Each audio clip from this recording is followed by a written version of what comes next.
All right, a former Detroit Lion and also a former New Orleans Saints. We was hoping that we can get him here and plug him back in at guard. Larry Warford has opted out of the 2020 NFL season. Said he will continue to train and work towards 2021 season. So let's talk about it. Hit that subscribe button, bell icon button, and share the video. Said he received multiple offers, but decided to walk away temporarily. And then when you that big, an offensive lineman, and you take time off, and if you don't train for real, that's gonna be crazy for guys like Nate Soldier and all the other interior linemen to take time off. Sometimes you really don't have the drive to get up every morning and train the way you should, and then you become beyond repair. You become so big or so out of shape that it ain't worth it. You see BJ Ross, he said, "I'm gonna take a year off." He took a year off and never came back. And don't be one of those guys that need the money and blow through money and you physically can't get back in shape. It's going to be tough. I was hoping they can get Larry Warford and plug him in at guard. And if they wanted to keep Big V at tackle, and put Jonah Jackson at one side, it would have made a lot of sense. And people say Larry Warford is injury prone. But he's played like 16 games one or two times. He played 14 a few other times. So he ain't the most injury prone player I've seen. But the Lions did get that guard from the 49ers. He been hella injury. But I don't really like the depth at guard right now because you got two rookies and then you got two guys that I don't think is good as Dale and Wiggins. I would have preferred to keep Graham Glasgow, bring in if you want to bring big V in. I like the kid that came from Jack Conklin from Michigan State. He played for Tennessee and then went to Cleveland to play right tackle. I like to see him at right tackle, and I like to see Big V at guard and Jonah Jackson at guard. And I like to see them have drafted a left tackle, especially the one from Louisville. Put him put him somewhere and just let him go. But it is what it is. I was hoping that Larry Warford could come solidify a line. People say what happened in New Orleans. New Orleans just simply went cheaper. Cesar Ruiz just drafted another interior lineman this year in the first round. Cesar Ruiz with the second and third round, whatever it was, from Michigan.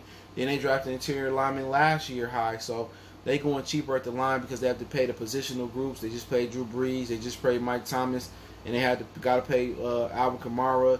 A lot of different guys, even on the defense. Marshawn Lattimore, what's his name? Marshawn Lattimore from Ohio State. He got to get paid.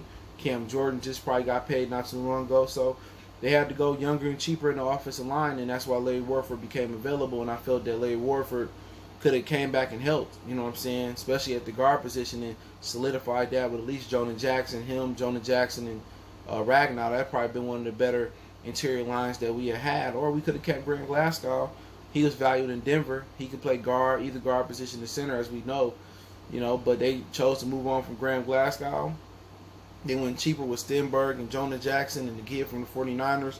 And he also Dal and Wiggins. So we'll see. Hopefully some of them young dudes will be able to develop, or the guy from the 49ers can stay healthy. And, Big V can hold it down at right tackle. But, Larry Warford to kiss the game goodbye. But that's going to be hard. It's hard to take time off from your job, a year off from your job, maybe injury, or you just say, you know what, I'm just taking some time off for whatever reason and get back into the workforce. It's hard to get back in the workforce, especially when you're not getting into a routine. You're sitting at home eating and stuff. But if you're traveling and moving and you working out, then he should be fine. So we have to see him in 2021. But so funny is this, man, and I'm gonna say this: it's so funny is these dudes can opt out, Dante Hightower, Nate Soldier, and it hasn't really been that big name that we know that's opted out in the NFL. But where this fucking energy at when it's time for them to get a good CBA? Where all these dudes that's done right with their money can opt out and not play. Where is this energy at when they need to get a good CBA? Put out there. That's my whole thing. When you need to get a good CBA out there, all you do is signing off on a sucker deal, but you got so many people that can financially walk away from, because of the pandemic. They need that energy when the next CBA come out. They need it for this CBA where they get respectable contracts, respectable pay, and respectable pensions and lifetime benefits.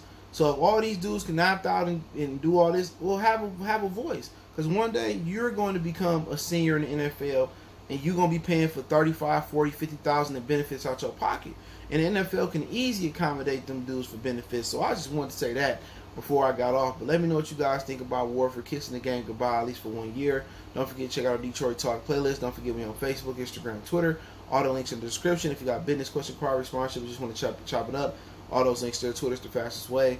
Want to make a donation, share the video, but Cash App, PayPal description. One time for the one time, we gone.